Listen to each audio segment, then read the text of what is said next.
መዝናኛ። ጤና ይስጥልኝ አድማጮች፣ እንደምን ሰንብታችኋል? ከ40 በላይ በሚሆኑ አጫጭር የቴሌቪዥን ድራማዎች ላይ በትወና ተሳትፏል። የተለያዩ ገጸ ባህሪያትን ተላብሶ የተጫወተባቸው ፊልሞች 31 ደርሷል። በመድረክ ተውኔት ላይ ደግሞ ለ7 ጊዜያት ተውኗል።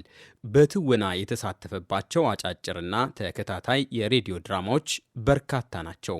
ወደ ጥበቡ ዓለም ያመጣው መንገድ መነሻው ከቤተ ክርስቲያን የሰንበት ትምህርት ቤት አካባቢ ነው። እማ ወይ ምንድን ነው የምታስበው?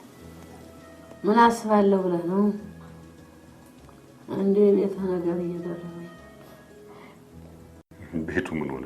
አድማጮች፣ የዛሬው እንግዳ ማን እንደሆነ ሳትገምቱ የቀራችሁ አይመስለኝም። እንግዳችን አርቲስት ይግረም ደጀኔ አስቴር ይባላል። ሞጋቾቹ በተሰኘው ተከታታይ የቴሌቪዥን ድራማ ላይ ከተጫወተው የቀነጨብነውን ያሰማናችሁ። ተወልዶ ያደገው አዲስ አበባ ከተማ አሮጌው ቄራ አካባቢ ነው። ይግረም የመጀመሪያ ደረጃ ትምህርቱን በጆን ኤፍ ኬኔዲ ትምህርት ቤት ተከታትሏል። ሁለተኛ ደረጃ ትምህርቱን ደግሞ በጥቁር አንበሳ ከፍተኛ ሁለተኛ ደረጃ ትምህርት ቤት በ1992 ዓ.ም አጠናቋል። መነባንቦች፣ ስነ ጽሁፎች፣ የተለያዩ ነገሮችን ሰንበት ትምህርት ቤት ሳቀርብ ስለነበረ ያ ነገር አድጎ ያው ወደዚህ ሙያ ለመግባት በቅቻለሁ። አሁንም ባለው ሁኔታ እንግዲህ አዲስ አበባ ዩኒቨርሲቲ የመጀመሪያ ዲግሪን እየሰራሁ ነው። በምንድን ነው የመጀመሪያ ዲግሪን የምትሰራው? ቲያትሪካል አርት ነው። ስንተኛ ዓመት ደረስክ? መች ትመረቃል? አሁን ሁለተኛ ዓመት ነኝ። እንግዲህ 2 ዓመት ይቀረኛል ማለት ነው። ቀሪ 2 ዓመቶች አሉ። ይግሬ፣ ቀደም ሲል እንደገለጽከው የልጅነት አስተዳደግ በተለይ በቤተ ክርስቲያን አካባቢ የነበረ ልምድ ይመስለኛል። አንዳንድ ቦታ ላይ በዩቲዩብም በተለያዩ ቦታዎች ላይም መንፈሳዊ መዝሙሮችም አሉክ እና አርቲስት ነህ ወይንስ ደግሞ ዘማሪ ነህ? እንዴት እንበልህ? ቅድም እያወራው ያነሳውልህ ነገሮች አሉ።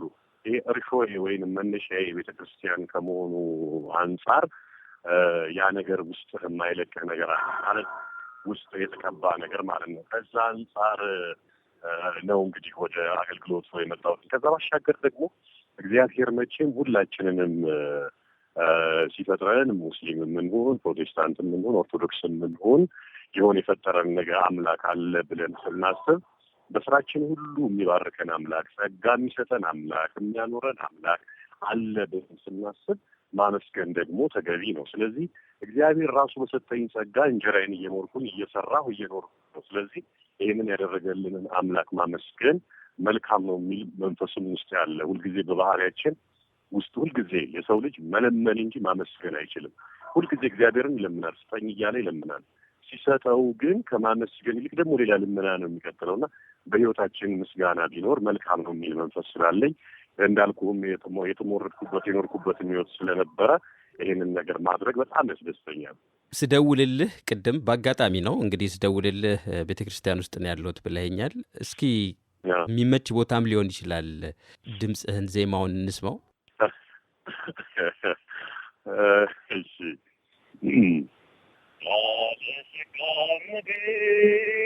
ባለጸጋነት አፍሰናል ከደጅሽ ብዙ በረከት ወጀቡን ከፍተናል ብለን ማርያም እንዘምራለን እስከ ዝጋ። የት ሆነ ነው ግን የአሁኑ መዝሙር ያሰማኝ? አሁን የሚገርምህ ቅድስት ሥላሴ ቤተ ክርስቲያን ውስጥ ነኝ ያለሁት። የአጋጣሚ ወንድሜ ታላቅ ወንድሜ ከሀገር ከወጣ 14 ዓመቱ ነው። በ14 ዓመታችን ትላንትና ተገናኘን። የአጋጣሚ እናታችን ስታልፍ እሱ እዚህ አልነበረም ነበረ። ያው ማየት አለብኝ ብሎ ይዤው ሄጄ እዛ ነው ያለ ነው። እዛ ጨርሰን ልንወጣ ስንል ነው ከአንተ ጋር እንግዲህ የተደዋወልነው። የሚገርም አጋጣሚ ነው። ይግሬ፣ ቅድም ያዜምከውን ዜማና ግጥሙን ማን ነው? በነገራችን ላይ የአጋጣሚ የምትተው መዝሙር ስለሆነ ነው እንጂ የዘመርኩት ይሄን አሁን የዘመርኩት የብዛው ሳሙኤል መዝሙር ነው እንጂ እኔ አይደለም። እኔ የዘመርኳቸው ወይ ደግሞ አሁን በካሴት ያሳተምኳቸውን መዝሙሮች አዱኛ የሚባል ልጅ ነው የሰራቸው። አሁን እንደውም እናንተ ጋር ድረስ አይድረስ አላውቅም እንጂ 6 መዝሙሮች ብቻዬን የሰራኋቸው አዳዲስ መዝሙሮች ከአንድ ልጅ የሰራ ናቸው ተለቀዋል። ቅርብ ቀን ዲሲዲያቸው ይለቀቃል። አዳዲስ መዝሙሮች ከዚህ በፊት ይሄ ዩቲዩብ ላይ ምናምን አየሁት ያልከኝ መዝሙሮች ግን የሰዎችን መዝሙሮች ወይም ከዚህ በፊት ዘማሪዎች ዘምረዋቸው የነበሩ መዝሙሮችን ነው እየዘመርን ያለ ነው። አሁን ነው አዲስ ሰርቼ የለቀቁት። አዱኛ ስትለኝ አዱኛ ሌላም አዱኛ የሚታወቃል አይደለ? ገጠመልህ? ካራክተሩን ነው ብለህ ነው አይደለም? አዱኛ ቢፈጥሩ ገጠመኝ ነው። አዱኛ በደንብ ካንተ ጋር ተዋህዷል ብዬ ነው። እስኪ ስለ አዱኛ ደግሞ ትንሽ እናወራ። የሰው ለሰው አዱኛ አይደለ? ስለዚህ እስኪ ምን አይነት ካራክተር ነበር? ምናልባት ብዙ ሰዎች የወደዱት ይመስለኛል፣ ብዙ ሰዎች ያውቁታል። እስኪ ስለ አዱኛም ትንሽ ካራክተሩ ምን አይነት ነበር? ካንተ ጋርስ ምን የሚያገናኘው ነገር ነበር? ሰው የሆነ ጥሩ የዋህ የሆነ መልካም የሆነ እንደውም የአርቆ አስተዋይ የምንለው ይቅር ባይ የምንለው የሰዎችን ጉድፍ የሰዎችን ገበና መሸፈን የሚችለው በአጠቃላይ ይሄ መልካም ወይ ደግሞ ሰናይ የምንለው አይነት ገጸ ባህሪ ነው። እንደ ሰው አንዳንዶቹን ትጋራቸዋለህ፣ አንዳንዶቹን አትጋራቸውም። ለምሳሌ አንዳንዴ ትዕግስቴን ይፈታተነኛል። እንደ ይገረም በሆነ የዚህን ያክል ታገስ ነበር ወይ የዚህን ያህል አደርግ ነበር ወይ እና አንዳንዴ ሰዎች የሚናደዱትን ያክል እኔም እንደ ይገረምነት እንደ ካራክተር ሳይሆን እንደ ይገረም በጣም የምበሳጭበትም ካራክተር ነው። ገጸ ባህሪ እያበሳጨ ሰዎች ራሱ አዋ ማለት ትላለ ይፈታተናል። እኔ በሆነ ስትላለ ልብ ደግሞ ይሄ የይገረም ልብ ምን አባቱ አንስና ወይ ደግሞ ምን አባቱ እኔ በሆነ እንደዚህ አይቀርብኝም እንዴ ምንድን ነው እሱ ትላለ። ይሄኛው አንተኛው ያኛው ግን ካራክተሩ ደግሞ ያ የተሰራበት ልኩ መጠኑ ይሄ ነው እና የግድ ያንን በዛ በተሰፋለት ልክ ባንተ ውስጥ መሄድ ስላለበት ደግሞ እንደሚሆን እያደረክ እየታገልክ እንዴት ታደርጋለህ እንጂ በጣም ይፈታተናል። ዝምታን የመረጥኩት የፍቅራችንን እድሜ ማራዘም ስለፈለኩ ፍቅራችንን ገደል ከተን የትም ተበታትነን እንዳንቀር ስንል። እንዴት አይነት ነገር ነው እሱ የምታወራው? ከዚህ ሁሉ በኋላ እንዴት ሆኖ ነው እሱ ሳንበታተን ፍቅራችንን ጠብቀን መቆየት የምንችለው? ሰዎች ከሆንን አንበታተን።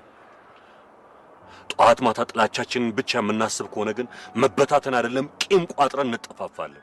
የጥበቡን ዓለም ሲቀላቀል በዚያው ለመዝለቅ ወስኖ አልነበረም። ምናልባትም ለአንድ ወር ያህል አይቼ እተዋለሁ ብሎ በጀመረው የትወና ሙያ ዛሬ ጠልቆ ገብቶበታል። 31 ፊልሞችን ተጫውቻለሁ። 6 ወይ 7 ቲያትሮችን ተጫውቻለሁ። አጫጭር የሬዲዮ ድራማዎችን ከ50 በላይ የሬዲዮ ድራማዎችን ተጫውቻለሁ። ረጃጅም 4 የጀማሪ ሰለሞን ግራራምባ አለ። የደውል አሁን እንኳን እየተላለፈ ያለ የደውል ድምጾች ያሉ ጸጋዬ የድራማ አለ። የኛ ሸገር ላይ እየተላለፈ ያለው የኛ የሚለው ድራማ አለ።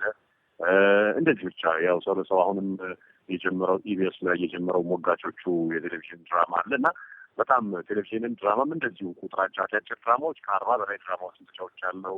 ረጃጅም ድራማዎችን ማስተዋል፣ ያልተሄደበት መንገድ፣ ሹፌሩ፣ ሰው ለሰውና አሁን የጀመረው ሞጋቾቹ አለ። እንግዲህ እግዚአብሔር ፈቀደ አሁን ያለንበት ደረጃ ላይ ደርሰናል። ማንትዬ ይግረም ከ2000 ዓመተ ምህረት ወዲህ ወደ ሙያው ብቅ ያሉ ወጣቶች በተለይ የካሜራና የኤዲቲንግ ጥበብ ችሎታቸው ላቅ ያለ መሆኑ እንደሚያስደስተው ገልጧል። ሆኖም በትወናው በኩል ተመሳሳይ ሰዎች አስቂኝ የፍቅር ፊልሞች ላይ መደጋገማቸውና ለየት ያሉ ታሪኮች በቂ ተመልካች የማጣታቸው ጉዳይ እጅግ ሳያሳስበው አልቀረም። የተዋንያኑ የእርስ በርስ ግንኙነትም ያን ያህል አጥጋቢ ያለመሆኑ ጥበቡን ሳይጎዳው እንዳላለፈ ጠቁሟል። ሌሎች ሳንካዎችንም ይጠቃቅሳል። ኢትዮጵያ ላይ የግብር ሁኔታ አለ። ግብር በጣም ከማንኛውም ነጋዴ ኢትዮጵያ ላይ ከሚነግድ ነጋዴ የተለየ እኔ ምን አይነት የሆነ ብቻ የተለየ ነገር ያለው ግብር ኢትዮጵያ ላይ አርቱ ላይ ነው። ሳትነግድ የምትቀርጥበት ሙያ ቢኖር አርት ነው። 20% ቀድመህ ሳትሰበስብ እንግዲህ ኢትዮጵያ ላይ ያለ የግብር ስርዓት ትሰበስባለህ። ከዛ በኋላ ከሰበሰብክ በኋላ የትርፍ ግብር ትከፍላለህ ወይ ደግሞ ከህዝብ ትሰበስባለህ የሚለው ግን ኢትዮጵያ ላይ ቀድመህ ነው ሁላ ግብር የምትከፍለው። ግብሩ አላግባብ ነው። ከሌሎቹ የግብር አይነቶች ከፍ ያለ ነው ጫናው። መብቶችን ከማስከበር አንጻር ከቀረጥ ከማስገባት አንድ ሰው ለምሳሌ ሆቴል ሲገነባ የፈለገው ማቴሪያል ነፃ ወይም ከቀረጥ ነፃ ሆኖ ይገባለታል። የፈለገው ማቴሪያል ይገባለታል። ፊልም ግን ልክ እንደ ቅርጠት ምንድነው ይሄ ምንድን የሚባለው አይነት ሆኖ ግብሩ ከፍተኛ ነው። ካሜራ ዝም ብለህ ካሜራ ይዘህ ለመግባት ግብሩ በጣም ሊበረታታ ምክንያቱም አርት ሀገርን የሚለውጥ ሀገርን የሚመራ ከፍ ብሎ ሊታይ የሚገባው ሙያ ነው። ስለዚህ ሊደገፍ ሊበረታታ የሚገባው ሙያ ጭራሽ ጫና እየተደረገበት ባለበት ሁኔታ ላይ ሙያተኛው በጋራ ሆኖ ድምፁን የማሰማት አብሮነት፣ ማህበራዊ ህይወት ምናምን የሚባለው ነገር በአጭር እውነት ነገር ትልቅ ክፍተትና ትልቅ ድክመት አለ። ጥሩ ይግረም ደጀኔ፣ እናገባደው። እንግዲህ በደንብ አውርተናል። ስንጀምር በዜማ ነው፣ በመንፈሳዊ ዜማ። ምናልባት አላቅም፣ ከመንፈሳዊ ውጭም ዜማ መጋበዝ ከፈለክ መጋበዝ ትችላለህ። አንተም ማንጎራገር ከፈለክ ትችላለህ። በመንፈሳዊ መጨረስም ከፈለክ ትችላለህ። በነገራችን ላይ ሙዚቃ አዳምጣለሁኝ። በተለይ ሀገራዊ፣ በተለይ ሰላማዊ፣ በተለይ መልእክታቸው አሪፍ የሆኑ ማለት ከጽሁፋዊ ወይም ብዙ ጊዜ ተደጋጋሚ ከሆኑ ነገሮች ማለት መቼም ሀገራችን ላይ ብዙ የሚያሳስቡ ነገሮች አሉ። እናወራቸው አንዳንዴ በዘፈን የሚያወሩት ነገሮች ደስ ይለኛል። ስለዚህ መልዕክት ያላቸው ነገሮች ቢሆኑ ደስ ይለኛል። የአብነት አሁን ያወጣው ማን ያለው የሚለው ደስ ይለኛል። እዛው አብነት ላይ ደግሞ አያውቁም የሚለው በጣም ደስ ይለኛል። እንደዚህ መልዕክታቸው የማን ምስክር አወል ኢትዮጵያ የሚለው ወደፊት መልካም ጊዜ በድጋሚ እስከምንገናኝ። እኔም እንግዲህ ከዛ ድረስ ደውላችሁ እንግዳ ስላደረጋችሁኝ ወይንም ደግሞ እዛ ካለው ማህበረሰብ ጋር እንድገናኝ ወይ ደግሞ ስለኔ እንዲያውቁ ድሉን ስለፈጠራችሁልኝ በጣም አመሰግናለሁ። እግዚአብሔር ይስጥልኝ። አሚን፣ አብሮ ይስጥልን። አድማጮች፣ አርቲስት ይግረም ደጀኔ አስቴርን በተመለከተ ያጠናቀርንላችሁ የመዝናኛ ዝግጅት በዚሁ ይጠናቀቃል። አዘጋጅቼ ያቀረብኩላችሁ ማንተጋፍቶት ስለሺ ነኝ። መልካም ጊዜ። ጤና ይስጥልኝ።